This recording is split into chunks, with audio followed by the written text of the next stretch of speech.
produced by the Baha'i international community about an experience that happened in Vanuatu around the restoration of ecosystems there. And so if I can ask for the movie to be played, it'll be 12 minutes long, and that will be followed by a panel discussion. Thank you.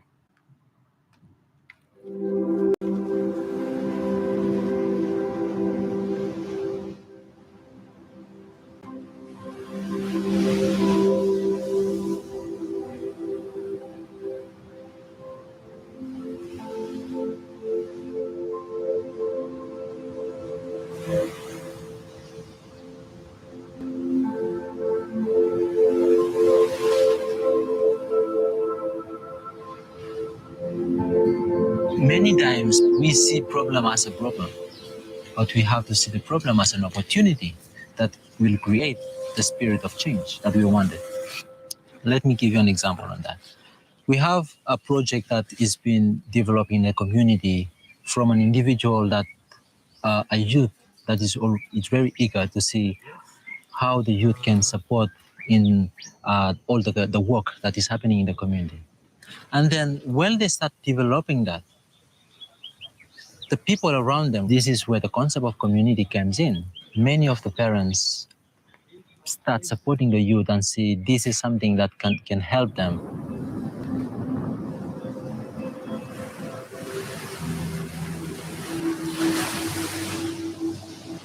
Make se time when flako local, down just out quad lorry. We find one shell, lock clam shell.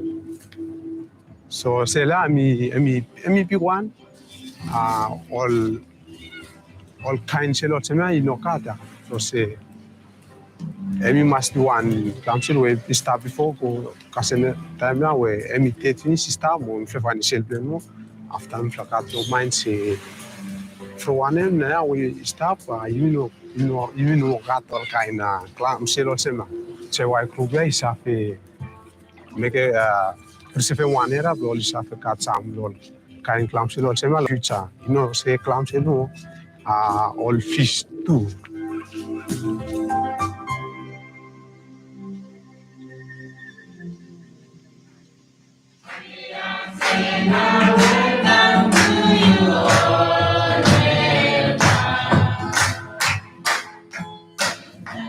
Suppose you come to island for you, you have a smile or you, second hand or you, and then don't make them say hard or you feel free that say you family with them here. I mean environment like that.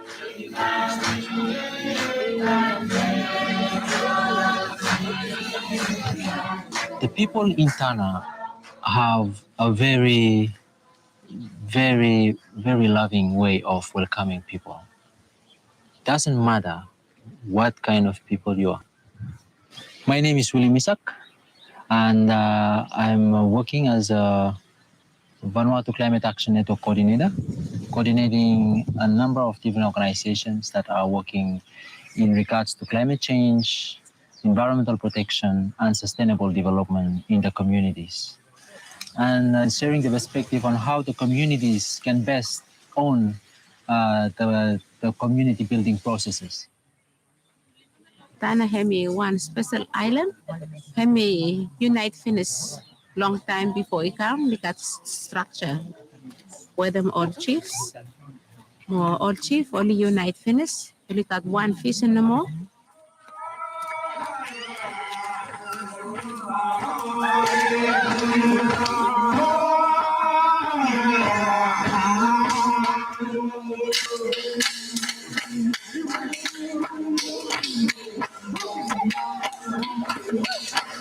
In regards to the unity, this concept of unity, Tana has a quite very interesting governance structure. We have the chiefs in the community. Ria, I mean, banyan tree. We feel like call him say, Hemi one place where every man, where you start on low level, or custom one level, high level, all class, only unite the place. One akamal, Hemi place for unity. Every afternoon, chief Hemi karam we sing out and more people play me come. Mimi start ol group lo junior o kata ta amuli ko lo group lo kata then only analyze community when now inside the community in need lo o kata li look out them lo future by help them community mo ol kata yet ol small young like junior so only decide lo only reserve one marine conservation before only reserve blazer from structure law chief hemi staff in place finish. You should meet with them, hemi or chief. They are working as this structure at the community level where they consult between them and they're looking at the community. Room do net any ding get kan chief tanam kat tamaun tahun ini nadamim betul maju wadam ilat matol konsala nani angge tom kamai ni mana dah inun untuk chief the society session emon. When we look at the individual, there's been discussion on the individual development, but we need also to looking at the collective way of where the community perspective comes in. When we start working in this collective way and realizing that the common thing is that they all want to have a better society. The way that the community and individual and also the institution are working, it is so interesting and it's all connected. Let me give you an example on that. A community depends on an individual transformation, where we can looking at transforming those people in the community. They start to share the common vision and start to share the common interest in looking at how best they can support the community. And then naturally those way of grouping up the individual of 2, 3, and 4 people become this way of community. And then the support comes from also that community perspective where an individual can develop, but also having the community support. Bisa say youth is have make one change. Them do what them contribution play where me make a plot change one something. Like me contribute law preserve one environment. Yes. Also one chief on quality lo all youth. Time you may compare all people inside the community. Or all youth only got more power. Lo make them want something. More lo help them or leader inside the one community. Dan vlei lugar vlei start question say how now say me all future generation pali sa look same kind species or same kind council also ma. Then we lay are some lacun lo. What time only make them awareness inside lo awareness lo how lo look out the one marine resort. I mean both and lo future lo kata. Then all chief only really like a money only share. Then only agree lo matali go president. Mo mi pin klatumas plus tap accompagner mo junior ita wetem animatable kita. Naravla service project lo we mi pin help mo kita wetem sam naravla youth pa ken lo house but right them rule blo one example lo rule ya hemi sem no go fishing or no diving semol rule ya we bambay all manuli sem papi kika mi mas ifolem lo ali sem ifolem lo service project we start.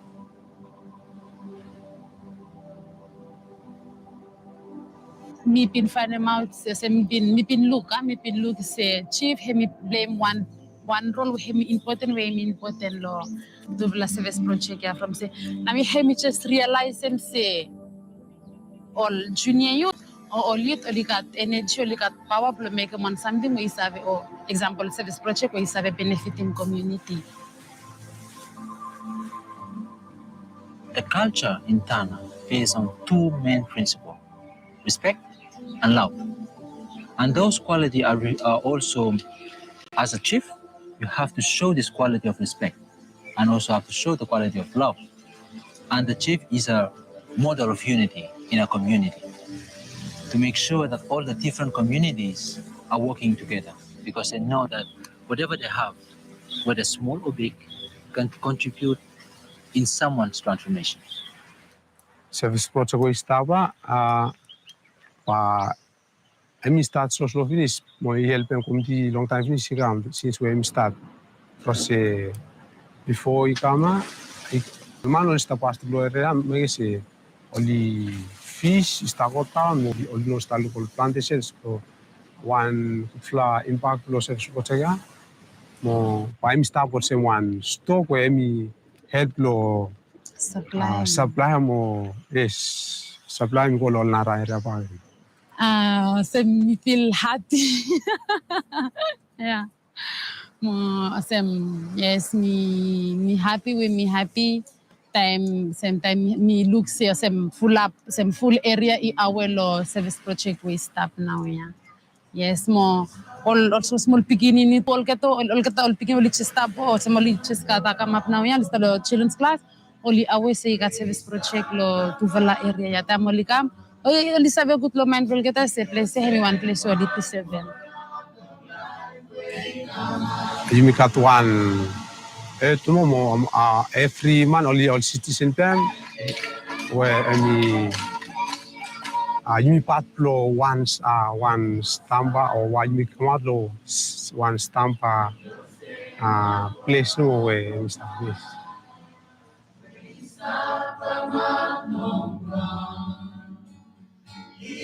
They're really looking at the spiritual qualities that can help them live a better life. Whereas where they start addressing it, unity, it's naturally,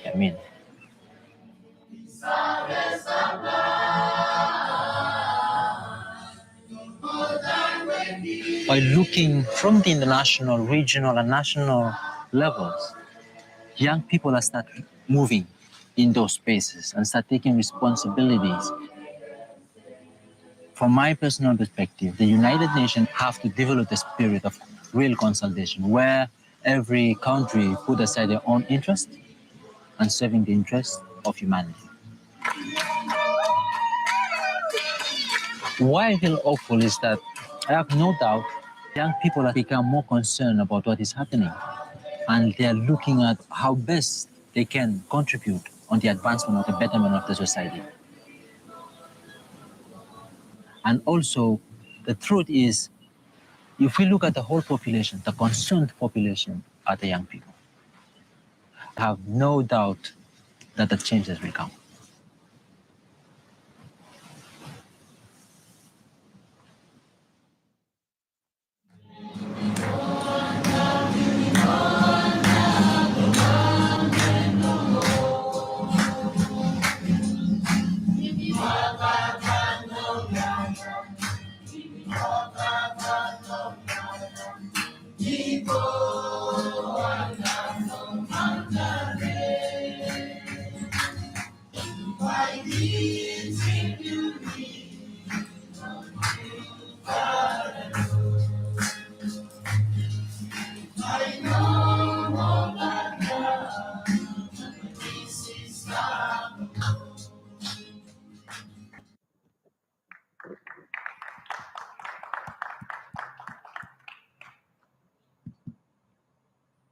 What a wonderful video.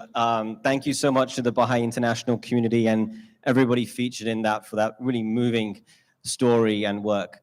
I would now like to invite the hosts of this evening, Chris Elisara from the World Evangelical Alliance and Dr. Husna Ahmed, OBE from Global One 2015, who will be moderating our panel discussions this evening. Chris and Husna, over to you.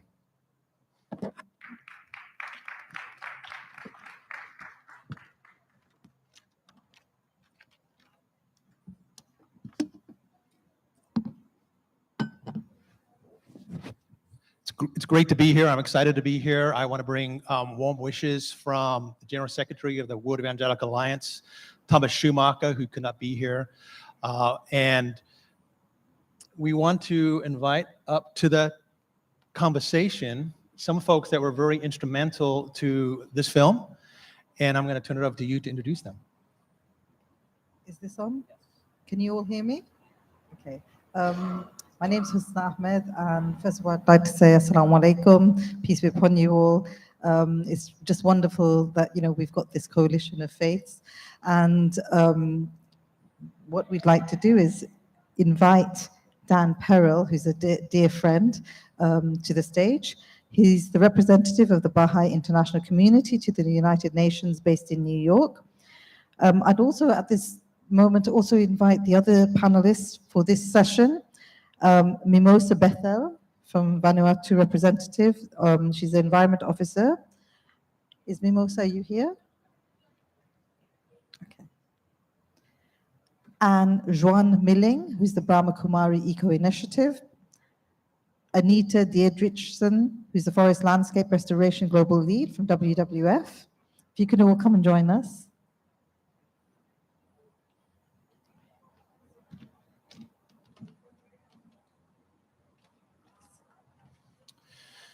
I think we have our panelists here, and if you are still making your way, please come on up. And we have a microphone for you here, Daniel, if you want to pick that up. Because my first question is going to be to you, filmmaker, producer to filmmaker. I run a film company, and we also have a film festival called the Better Cities Film Festival. And I know the power of film, but can you just speak to me about why you would make a film on this subject and how it's kind of worked for you to make a film and yeah, just tell us the story of the film. Sure, very happy to. Firstly, thank you so much to everyone here, especially for giving the opportunity for this film to be screened. So I just want to clarify, I had nothing to do with the production except looking at revisions of it and offering my hopefully not too critical feedback. But the film was created because there are a number of these experiences happening around the world, whether it's in Singapore or Vanuatu, DRC, Colombia, you name the country, and there are communities that are really doing their best to contribute to the well-being of society. And there are only a small number, at least within the Baha'i community, of us who represent those sorts of stories at the United Nations. And there's only so much I can say about the qualities of leadership or the importance of youth engagement or what consensus building really looks like or how conservation can truly impact not only the fish stocks and the economic well-being, but also the spiritual well-being and the quality of life. I mean, you saw that lovely young woman when she said, I feel happy, because there's a joy to being able to contribute. And I do my best to convey it in my conversations, but showing it through film actually allows their voices to come through. And it also demonstrates the degree to which we are holistic beings. We are not just youth, we are not just indigenous, we are not just men or women or any of our categories. We are all of these things, or none of these things, but we're many of these things. And in that sense, this kind of film is able to demonstrate how those different identities can come together and form community ownership and form sort of a society that will benefit present generations and those to come. Thank you so much, Dan. If I can move on to, I'm just conscious of the time, so I just want to let all of you know that you've got about 20 minutes left in total for this session, so about 5 minutes each person. If I can move on to Mimosa. Mimosa, Vanuatu has been one of the leading lights in terms of, really pushing forward on climate change and biodiversity. I mean, even with the COVID crisis, the lead that you guys have made has just been incredible. So my question to you is, looking at this film and the words that they were talking about, love, respect, from my own perspective, baraka, which is blessings of God, the $3 that, the increase through the efforts of everyone. Could you sort of talk to us about that, please? Good evening, everyone. My name is Mimosa, and of course, I'm from Vanuatu. Thank you for the invite and to be part of this lovely evening. Firstly, heartfelt gratitude to everyone that contribute to producing the video that we just watched. To the Baha'i International Committee, thank you, Thomas. And to the lovely young people of the island of Tanna. Thank you for taking the first step in conserving the natural resources. It is for a fact that Vanuatu, from the previous years, have experienced a lot of crisis, and to take up steps in conserving our natural resources is such a tremendous effort. And we, the national government, we encourage our communities to take up activities like that, and not only we are doing this as an implementation to our national policies and plans, but at the same time we're conserving natural resources for our people and for the future generation to enjoy the resources that we have in Vanuatu. And for that we thank everyone that are part of the work that has been done. Thank you. Thank you for those comments. And it is amazing to see the story come to life. I mean, we would never have had that opportunity, but it really touched me. It moved me in ways that opened my heart, that I'd never had the opportunity to have that experience unless you had been to that community and filmed that and had their story shared here. But I'd want to hear from Juan. Juan, I think it touched you as well. Can you say how the film touched you spiritually, perhaps, in terms of the work that you do, maybe something you saw in the film? Yeah, so thank you for the invitation and greetings of peace. Thank you to Baha'i community for creating this amazing video. You know, sometimes we speak about it, but now for me, seeing this community, this so vibrant, so energizing, that it influenced beyond the screen to become this, as individuals, the path of transformation of developing our consciousness, and see how a community is able to give the support to the youth and to every single individual. But for me, really, it's an opportunity to keep exploring the intelligence of the heart and the soul that we all can experience as human beings, as the spiritual human, is the sustainable human energy that I was able to witness and experience and sense from the video. And I think if we are able to connect to that soul level, where each of us can really create a community of greatness. But really, I think that what is most beautiful is really to see the joy and the energy of every individual in there, and see how we can all see by example how we can use that as an example here at the United Nations, here at COP, that really implement those things. For me, it gives me it allows me to explore this. I work in a bank also as a faith community, but also working in a bank to explore these ideas in businesses and places where we perhaps won't have the chance to do it, but it's innovating in those scenarios, influencing in the government, and putting these ideas into action that know that the result of this is the increase of well-being, the increase of hope, the increase of joy, the increase of peace within the communities. And again, I just want to say thank you. This is so beautiful and very moving. I can't wait to share this with my peers and everyone, so I can showcase what's happening in the world, the good examples. Thank you so much for that, Juan.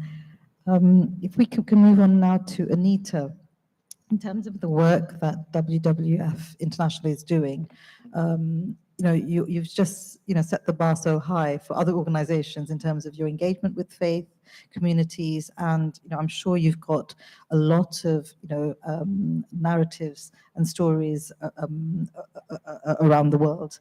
Now we've seen the video about ocean restoration, and in terms of yourself, you're looking at forest restoration. So if you could sort of speak to that, that would be wonderful. Thank you very much. It's really a great pleasure to be here. I am Anita, I am a biologist. And just about the video, what really connected me is the passion for nature. And that's why I decided to become a biologist. This is just where I take my energy for living every day, like looking to the trees, being close to the sun from Tana. So, and this is really, really important for me. So I just wanted to make this connection with the video. Something that we saw in the video that we can learn from, and then we can use in any restoration project, despite of being marine or mangroves or forests, is about the need for the community to engage and work together. And we could see in the video how they all shared a vision together. And once they shared this vision together from all the ages, from all the gender, they were able to achieve things together. And then we saw in the end of the video how they were able to increase the size of the shells, how they increase their income. But all at the beginning was a shared vision. So this is, I think it's crucial, because when we all share the same vision, we work together better and we can achieve more. And one thing that we have been doing with your community is that we are launching here in COP15 the tree growing for faith-based organizations. And in this guide, we are bringing some steps of how you could work with us in order to not only do tree planting, but tree growing. You are a group of people that cares for nature, so we see a lot of value in your community of going beyond the tree planting, but also caring for the trees that we plant together with our communities. In this guide, there's also one of the first steps, build the vision with your community. There's going to be a workshop in one of the days here. And please reach me, and I'm looking forward to talk with you more about this work that we are doing to promote the integration of a conservation organization as WWF with all of your community. Thank you. Thank you for all your comments, panelists. It's been a great little conversation, and please share this film. Audience, share the film as well. And thank you. And we're going to switch to the next panel. And as we do that, I'm going to tell a little story, but the panelists, if you can come up.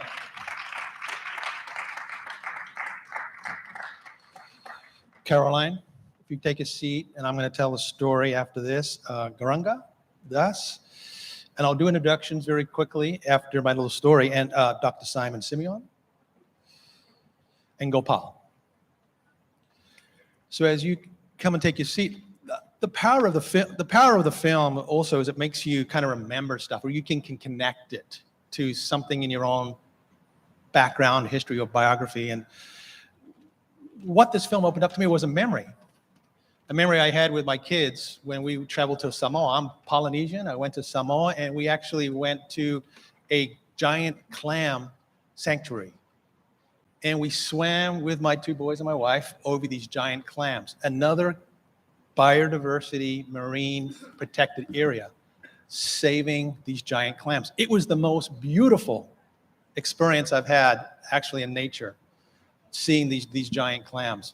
But the thing about this was my son, as was told, got connected to the beauty of that ecosystem. And he heard a story from another gentleman that there was a so-called turtle sanctuary. The turtle sanctuary, my friend was not very happy with, because it really wasn't a turtle sanctuary, good for the turtles, but it was good for tourism. And my son got very upset about that. And he said, I want to go see that.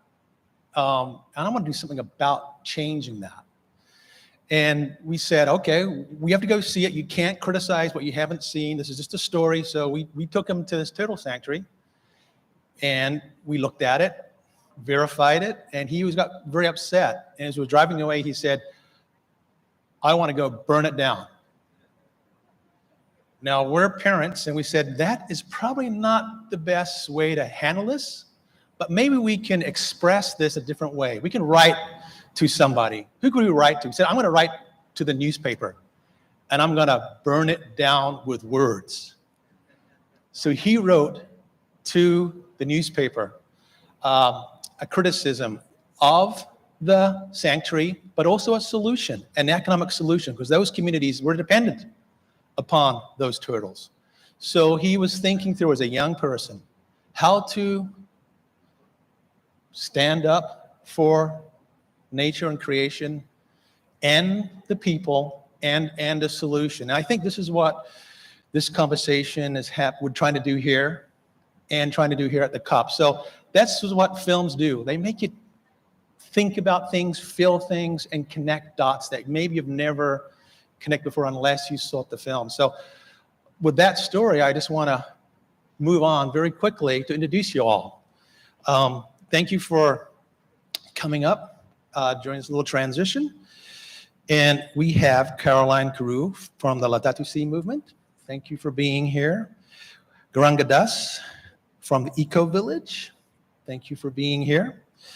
We have Dr. Paul Simeon from Arusha, specializes in oceans. Thank you for being here. And our very one and only good friend, Gopal. And so this is a session talking about cross-cutting issues and cross-cutting themes here at the COP, and the concerns that may not be expressed in the other conversations. We can have just an opportunity to have some voices and some concerns raised here amongst our panelists. And so we're just going to give an opportunity for you to say a couple of minutes, 2 minutes, of what you would like to raise as a concern from your expertise regarding this COP and what we're trying to achieve here. And we'll start with you. Thank you so much for giving me an opportunity. And I think today, when we are living in a world which has 31% Christians, 23% Muslims, 15% Hindus, 8.5% Buddhists, the spiritual communities have a major voice to contribute. And especially as climate change is such a major topic, and within that, we are focusing specifically on biodiversity conservation. I think just like in the medical community, hospitals exist to create transformation in health.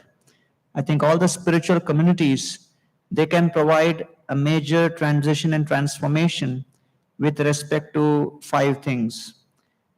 Spiritual traditions, they are very powerful in first refining and transforming the intentions. Transforming the intentions from that of fear to greed to duty to love. Once the intentions are transformed, then we have pure inspiration. Once you have the right inspiration and intention, then you can act with integrity. Once you have the inspiration, intention, and integrity in place, then you can make the right choices with the proper intelligence filled with consciousness and conscience. And then you have a whole society which can move forward with the intensity, the kind of collective intensity we saw in this beautiful film Montana. So I really admire the fact that faith communities have been called forward to join this conversation. And I think it all begins with transforming intention, and the spiritual communities and faith traditions have a major role to play in this regard. Thank you. Thank you. Caroline, same question. Thank you so much, and good evening, everybody. Thank you for having us. I would say, yes, just echoing what has been said, is that as the faith, we are called to remember that we are the great stewards of this earth. And as part of playing our part of protecting our common home, we need to take up that collective and individual responsibility from each cohort. It could be youth, it could be faith, it's called for all of us to join together and dialogue and find solutions for the way forward. Highlighting concerns that especially are coming from the global south, and for Africa to be precise, we've seen an array of devastating impacts happening around biodiversity, biodiversity-led impacts. And so we have been able to see things like famine, drought, the frontline communities being really affected, and actually seeing a lot of climate refugees even coming up, among other compounded issues. I would like for us and for this platform to enable us to be able to facilitate an integral, ecological, and sustainable process for all of us to be able to lift up the cry of the earth and that of the poor. Thank you.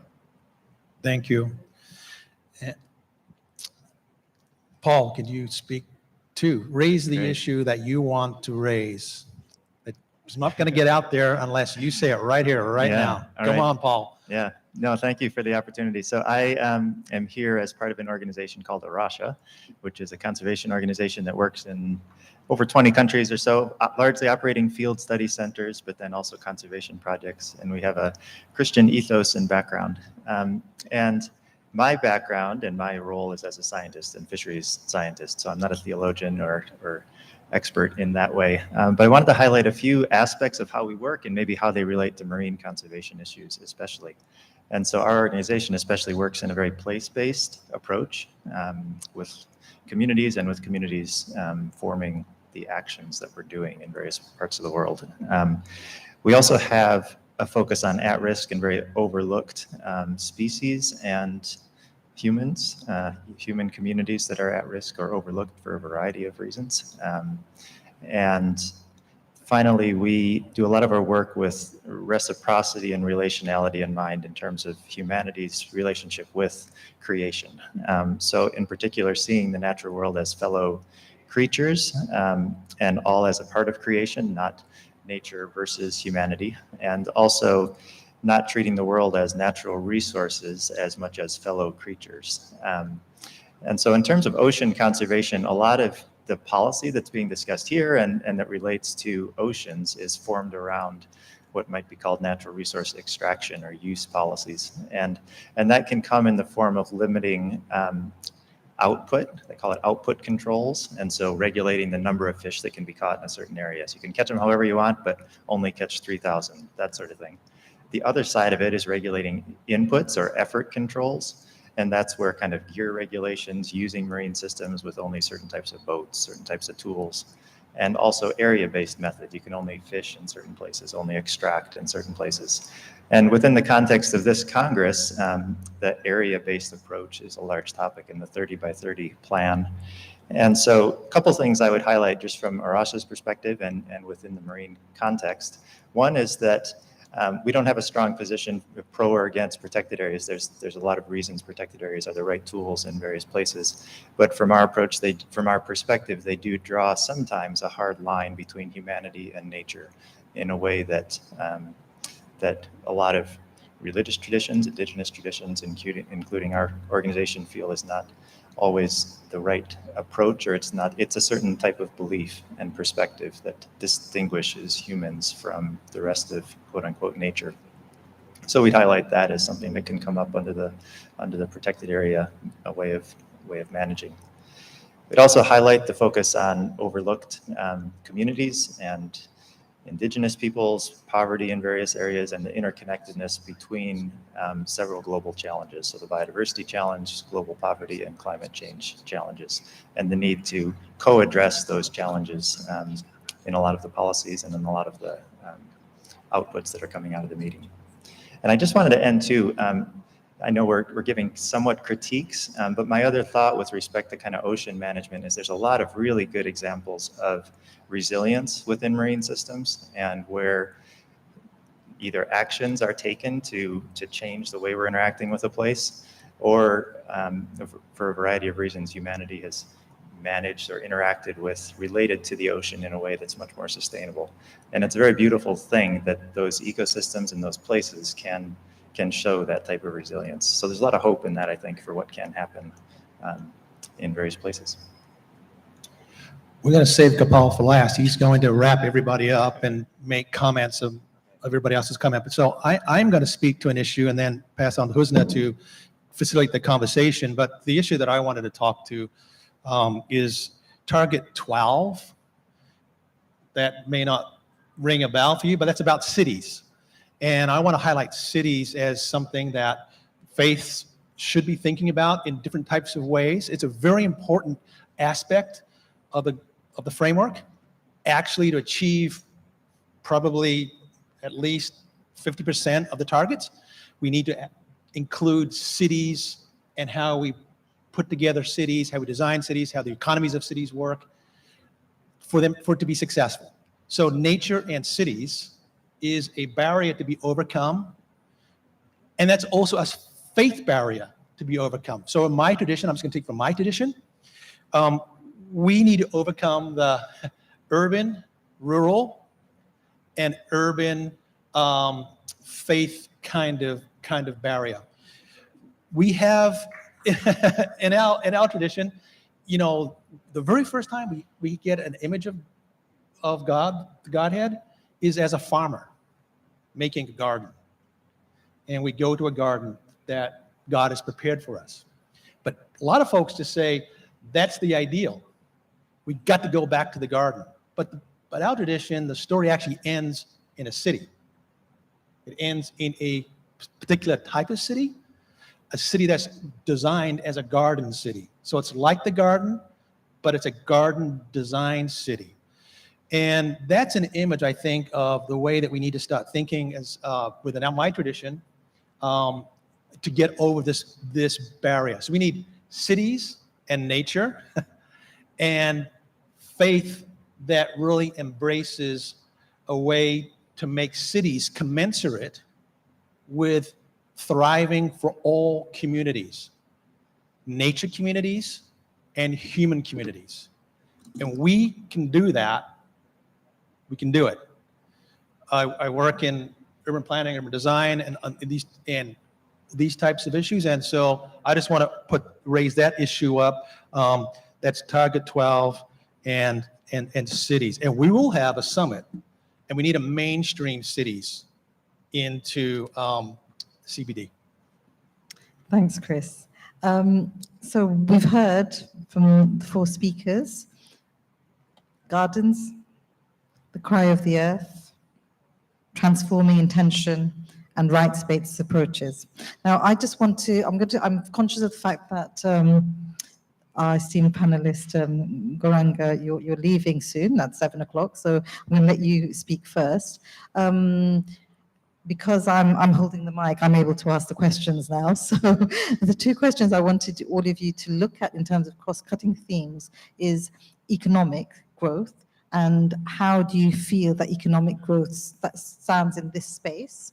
And the second question was about how can women gain better traction in this space, especially when you consider land rights and gender inequities. So in terms of economic growth, how it sits within your faith tradition, if I can pass it on to you first.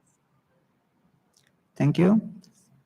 In the Bhagavad Puran, in our tradition, there is a beautiful description of Krishna himself entering into the forest of Vrindavan and showcasing the glory of the trees. See, plants and trees we see every day, but many times we miss the fact that they contribute so much. So he says, Pashyadetan Mahabhagan Parasyaikanta Jivitan. Just look at these trees. He says, in my opinion, he's speaking as God. If you ask me, one of the greatest contributions to society is being made by these trees because they are dedicating themselves totally to the service of others. Because Parasya Aikanta Jivitan, they exist simply to serve others, to relieve others' pain at the cost of their own pleasure. And he says that if you ask me what is the greatest gain in life, what is the definition of success in life, he says that etavat janma safalyam, the success in life is dehinam iha dehishu, where a person looks at the entire society, at all people, at nature, at communities, and pranayar with his life, arthayar with his wealth, dhiya with his intelligence, and vacha, which is words, shreya acharanam sada, is completely welfare driven. And therefore, I think, as I said before, when the whole human community is centered around the intention of service and selflessness, then automatically within that ambit, there is not only benefit for the self, but because you begin with the end in mind of benefit to others, automatically there is complete transformation. So therefore, I see this as the S3 impact: spirituality, sustainability, and social impact, where the faith traditions, because of their privilege of connecting with the divine, they have harmony with the divine, harmony with the self, harmony with nature, and harmony with community. And within this large thinking, there is both economic progress and respect for gender and gender equality. So I see that within this larger quality of respect and love and service, all of these can be very easily accommodated. Wonderful. Thank you so much. Could you pass the mic to Caroline now, please? Thank you. Responding to your very first question, I always say development does not mean that we must degrade our environment. We must be very conscious of what development can do. And we are now living the impacts of what economic development has given us. I think about from the Bible, the Tower of Babel story, and the need for humankind to want to progress against all odds, not considering the impacts that will happen to its people. And we saw in that story a lot of people who focused on just developing and growing and almost becoming very greedy about that process, that they forgot that we have to protect the same development that we are looking for. And so in response to that, I would say faith across the world, we all talk about embracing the element of integral ecology. So as we develop, just like you said, as we build those cities, as we structure those systems, how do we ensure that the urban garden is responding to the needs that we have at the moment, not leaving behind anyone, any faith, any people, especially the indigenous communities who have kept and have fought for this knowledge that they have to be shared with the rest of the world. So how do we make sure that we bring everybody into this space to dialogue and come up with solutions? And then, I don't know whether I've addressed the second question on that. The question of women. Gender, yes. Wow, gender, women. As a woman and as a person who has experienced and shared a lot about gender issues, I want to lift up also the men who also are part of this panel and are also part of the audience there. When we lift up those concerns of the women, yes, we are the most impacted across the world. Women and children are most impacted by climate change across the world. When it comes to climate refugees, we see them standing out as people who need the fast help.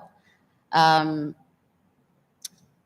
comment towards that would be, in as much as we are coming up and developing a post-2020 global biodiversity framework document, as leaders are meeting in that space in terms of policy, it is important to recognize that women and children, the young people as well, should be brought into the same conversation. Not only as place makers or place setters, just because we need to represent, but they are able to be amplified and heard within the discourse, and their concerns and solutions be captured and involved in the same solutions that we're coming up with. Thank you. Thank you so much, Caroline. I can pass it on to you, Paul. Great, thank you.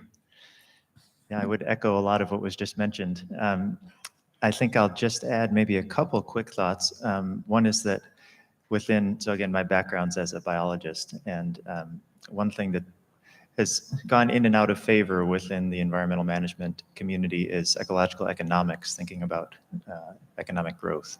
And I hinted at some of this before, but the way ecological economics and putting a price on nature can play into some discussions about economic growth, has its benefits in certain places and allows cost-benefit analysis, but it also does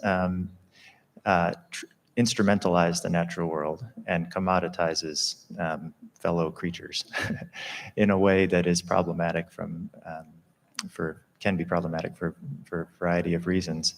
And so I think part of the conversation around economic growth does have to think a little more deeply, as was mentioned previously, about what we're actually talking about. And if economic growth means poverty alleviation, that's different than if it's driven by greed and if it's driven by forces that are largely part of capitalist exploitation in various places. And so it's a wide variety of topics that can fit under that heading.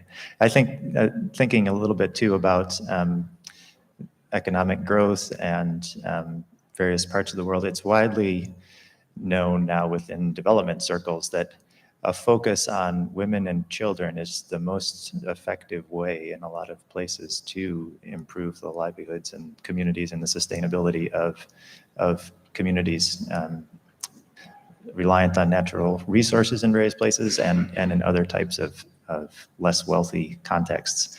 And so our organization has worked closely with various gender-focused projects around the world within the fisheries context. Women are highly involved in all aspects of the fisheries world. There's over 600 million people around the world that rely on fisheries as their primary livelihood, and over 1 billion people for whom it's their main protein source. And women are just as involved in men across the board, especially in fish value chains. And so our organization's worked with communities in Kenya, especially looking at small-scale fishing value chains. And I've been involved in a variety of projects in Southeast Asia also.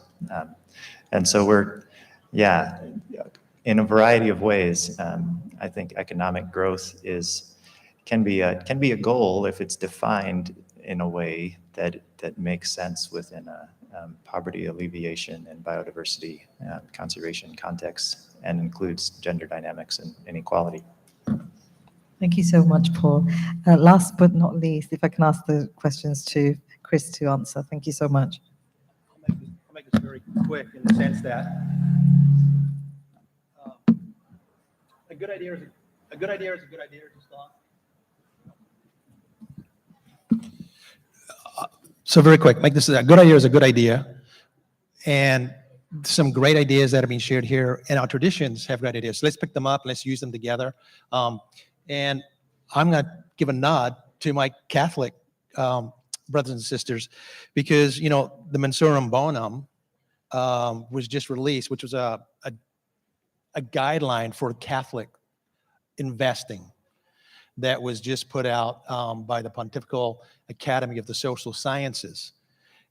I haven't had a lot of time to dig into it yet, but I guarantee there's a lot of good wisdom there on how to answer this particular question when it comes to the way we do business, finance, how we put as it was said today, green finance, right? So we make finance more green, but we're going to put, so we got to do two things. We got to finance green things, put money to make things cleaner, to make things healthier, to bring back, revive our biodiversity. So that's, making finance green, but we also got to green finance so that the finance mechanisms are themselves green. So that means taking out, for example, subsidies, which is also a target.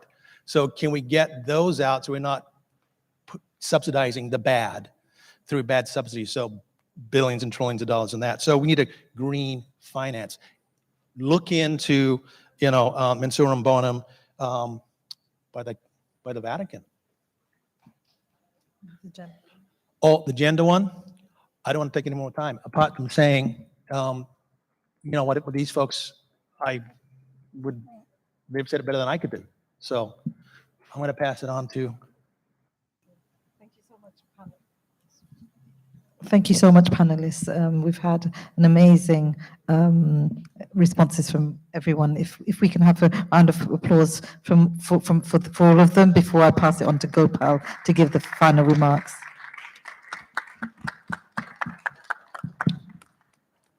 Thank you so much to Chris and Husna and Goranga, Caroline and Paul.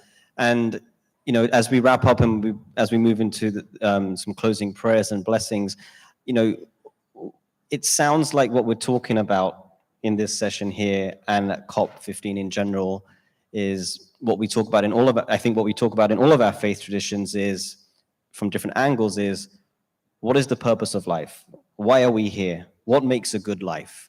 And I think those are questions I think our faith and spiritual traditions grapple with and try to understand and live out. And through those lenses come our economic models and the way we treat other people and treat the environment and so on like that. And so it seems like here at COP15, we're grappling with that question around who are we? What is our relationship with the natural world? Where do we want to go? Where have we gone wrong?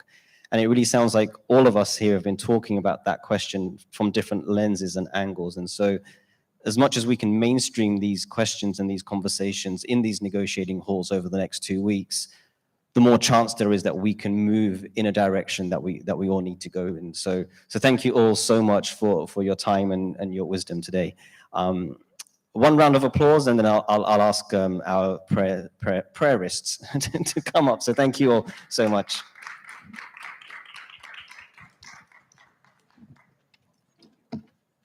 So I'd like to ask the final, it's not really a panel. I don't know what we call a collection of people that are giving prayer, but I'd like to ask Aditi Michel, Amy Echeverria, Taurus Toe, Saif Ahmed, and Dan Perel to come to the stage as we have prayers and blessings for a successful COP15 before we go on our way. If they can come to the stage, thank you.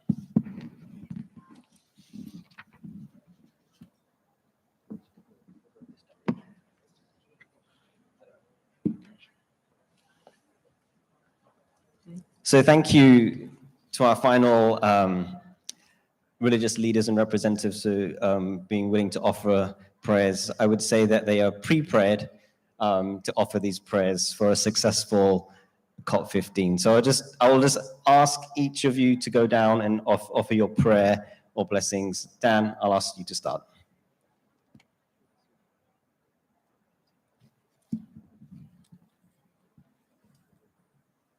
So these are two writings from the Baha'i writings. I am well aware, O my Lord, that I have been so carried away by the clear tokens of thy loving kindness, that whatever I behold, I readily discover that it maketh thee known unto me, and it remindeth me of thy signs and of thy tokens and of thy testimonies. By thy glory, every time I lift up mine eyes unto thy heaven, I call to mind thy highness and thy loftiness, and thine incomparable glory and greatness. And every time I turn my gaze to thine earth, I am made to recognize the evidences of thy power and the tokens of thy bounty. And when I behold the sea, I find that it speaketh to me of thy majesty and of the potency of thy might and of thy sovereignty and thy grandeur. And at whatever time I contemplate the mountains, I am led to discover the ensigns of thy victory and the standards of thine omnipotence. O thou Lord of wondrous grace, bestow upon us new blessings. Give to us the freshness of the spring. We are saplings which have been planted by the fingers of thy bounty and have been formed out of the water and clay of thy tender affection.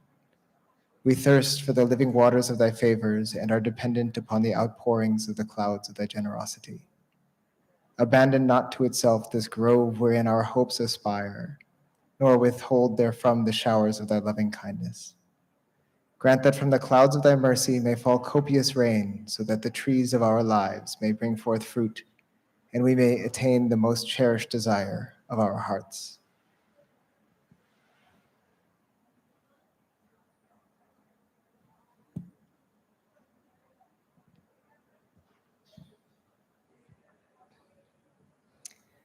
This is a prayer from Pope Francis, a prayer for the earth. All-powerful God, you are present in the whole universe and in the smallest of your creatures. You embrace with your tenderness all that exists. Pour out upon us the power of your love, that we may protect life and beauty. Fill us with peace, that we may live as brothers and sisters, harming no one. O God of the poor, help us to rescue the abandoned and forgotten of this earth, so precious in your eyes. Bring healing to our lives, that we may protect the world and not prey on it, that we may sow beauty, not pollution and destruction. Touch the hearts of those who look only for gain at the expense of the poor and the earth. Teach us to discover the worth of each thing, to be filled with awe and contemplation,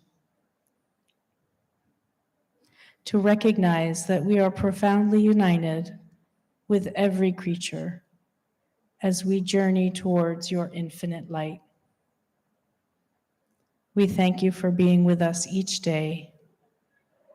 Encourage us, we pray, in our struggle for justice, love, and peace. Amen.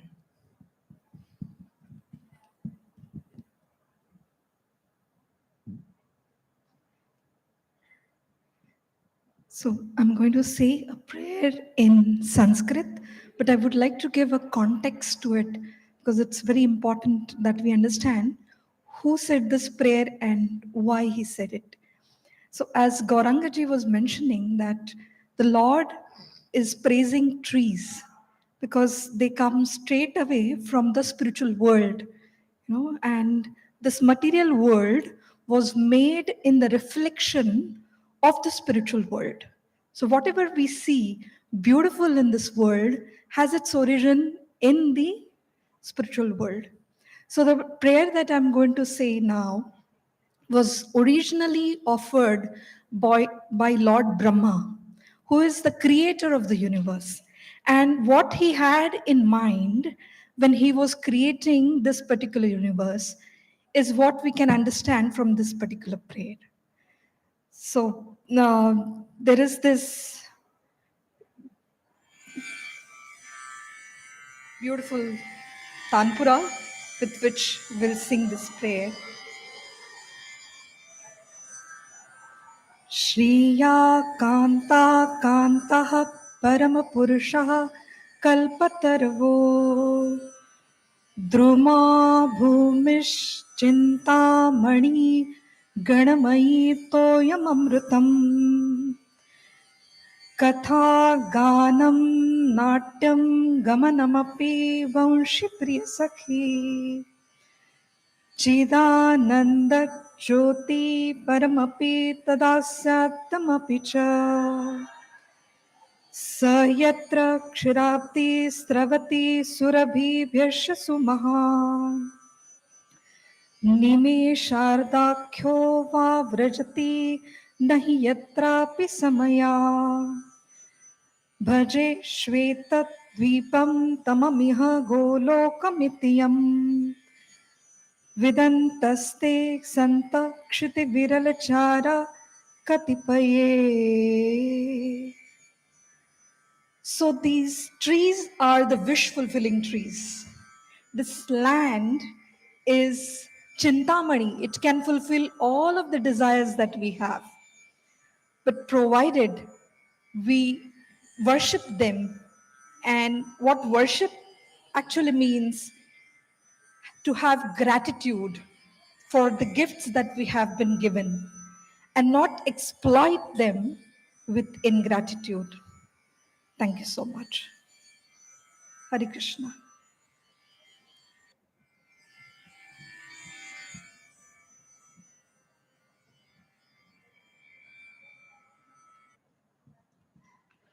In the name of God, the most merciful and most beneficent, Bismillah ar-Rahman ar-Rahim. Muslims do pray 5 times a day. And on top of that, we have a special prayer called dua. Dua means a communicating with God Almighty from the innermost corner of our heart. That we seek God's guidance in terms of what our needs are. We express in our duas, which can be done silently and in secret. Today I will be performing a dua in English rather than in traditional Arabic. Ya Allah, you are the creator, the all-powerful, the sustainer of all life. Ya Allah, we thank you for granting the planet in perfect measure and balance.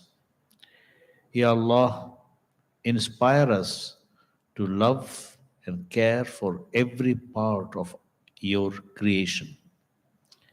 Allow us to encourage others to care for your creation. Allow us to take seriously the role you have given us as your custodian on this earth. Ya Allah, forgive us for being careless with your blessings that you have provided for our sustenance. Ya Allah, allow us to implement the priceless of our practices of our faith by caring for all creation, all species, respecting nature, valuing each resources, and being grateful for the use of any of your creation. Ya Allah, protect the people living with the effects of climate change, biodiversity, and pollution, and give them strength. Give patience and strength to those facing rising temperatures, drought, water shortages, unpredictable weather, failed crops, flooding, and land loss. Ya Allah, during COP15, enlighten the hearts of our leaders and guide them to agree ambitious targets for a successful outcome of the end of the conference. Ya Allah, allow all people everywhere to recognize the importance of protecting and maintaining your creation. O Allah, change us and use us in ways you are pleased with for the restoration of your world and for the protection of all people and species. Thank you.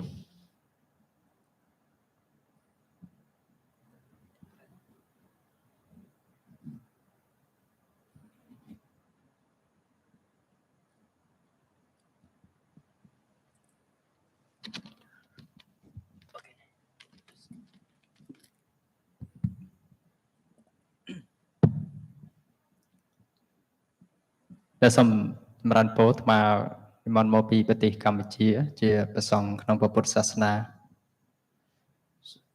So good evening. I'm representative of a Buddhist monk from Cambodia.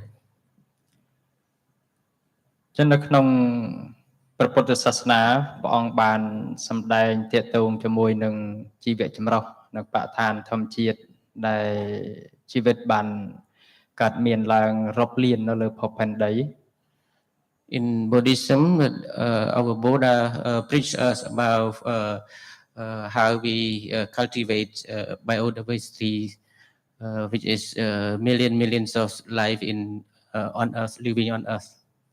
ដែលជាទូទៅការតែគោរពបដិបត្តិឬក៏ការថែរក្សាការអភិរក្សទៅលើជីវៈចម្រុះនៅក្នុងភពផែនដីនេះគឺជាកាតព្វកិច្ចរបស់មនុស្សយើងគ្រប់គ្នាមិនថាតែជាតិសាសន៍ឬសាសនារួមទាំងពុទ្ធសាសនាផងដែរដែលមានកាតព្វកិច្ចចូលរួមថែរក្សា The Buddha preached us to cultivate this and as our obligation because we all are living on Earth. Even we are different life, but we all are living together on Earth. We have connection together.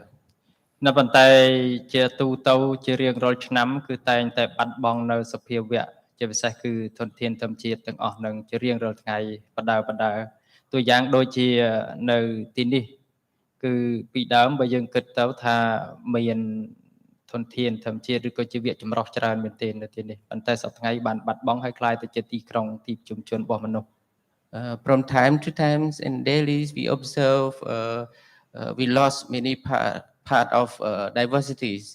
So many places become the cities become developed and many part of life pieces lost. ប៉ុន្តែនៅក្នុងពុទ្ធសាសនាគឺព្រះអង្គឲ្យរស់នៅជាមួយធនធានទាំងអស់នោះហើយប្រកបដោយមេត្តាធម៌ប្រកបដោយសេចក្តីសន្តោសពោះថាធនធានទាំងអស់នោះគឺតែងតែមានក្រុមគ្រួសារមានបងមានប្អូនដូចជាមនុស្សយើងដែរ The Buddha advised us, preached us to practice loving kindness to all kinds of lives.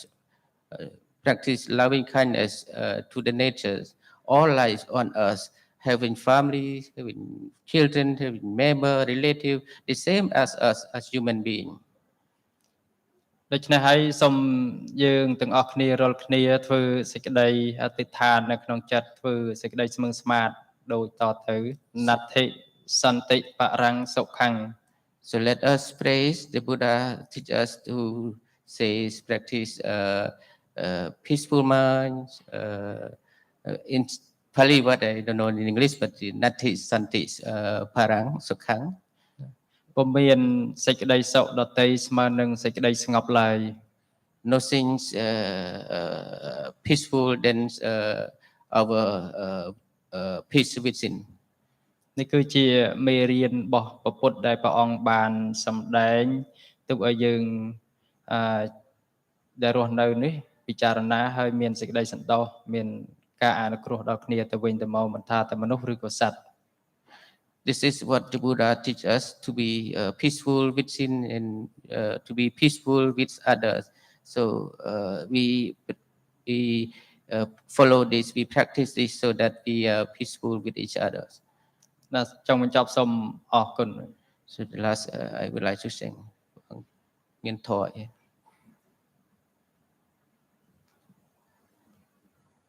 សត្វទាំងឡាយទាំងពួងដែលដល់ហើយនៅសេចក្តីទុក្ខសូមឲ្យជាសត្វបាត់សេចក្តីទុក្ខទៅសត្វទាំងឡាយទាំងពួងដែលដល់ហើយនៅសេចក្តីភ័យសូមឲ្យជាសត្វបាត់ភ័យទៅសត្វទាំងឡាយទាំងពួងដែលដល់ហើយនៅសេចក្តីសោកសូមឲ្យជាសត្វបាត់សេចក្តីសោកទៅហង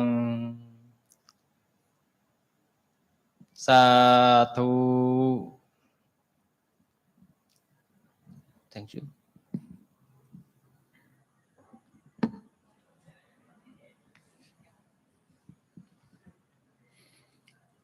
Thank you very much to all of you for your prayers, your blessings, and sharing your wisdom with us.